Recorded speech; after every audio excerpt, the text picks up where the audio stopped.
Hearing notice ডেবরার বিধায়ককে, SIR এর notice তৃণমূলের বিধায়ক হুমায়ুন কবিরকে। আজ কলকাতায় ডিপিএস রুবি পার্ক স্কুলে হাজিরা।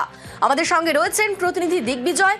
দিগ্বিজয়, ডেবরার বিধায়ক হুমায়ুন কবির, তাকে কেন ডাকা হলো হিয়ারিং এ, কি বলা হচ্ছে? দেখো, যেটা হুমায়ুন কবিরের কাছ থেকে জানতে পারছি, যিনি অভিযোগ করেছেন যে তিনি 2002 সালে ভোটার লিস্টে তার নাম ছিল না, কারণ তিনি ইউনাইটেড নেশনে ইউরোপে কাজে ছিলেন।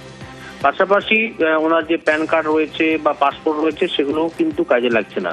এবং তিনি যে হিয়ারিং এর নোটিশ পেয়েছেন, কিছুক্ষণ আগেই তিনি সোশ্যাল মিডিয়ায় পোস্ট করেছেন এবং সেখান থেকে ইলেকশন কমিশনকে কটাক্ষও করেছেন। তবে তিনি আজ কলকাতার ডিপিএস রুবি পার্ক স্কুলে হাজিরা দেবেন বলে জানিয়েছেন।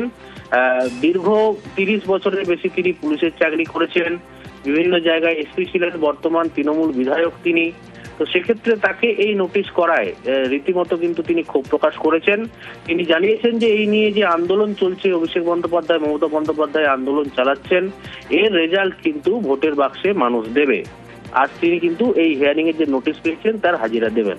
অনিন্দিতা, বেশ, ধন্যবাদ দিগ্বিজয়। নিউজ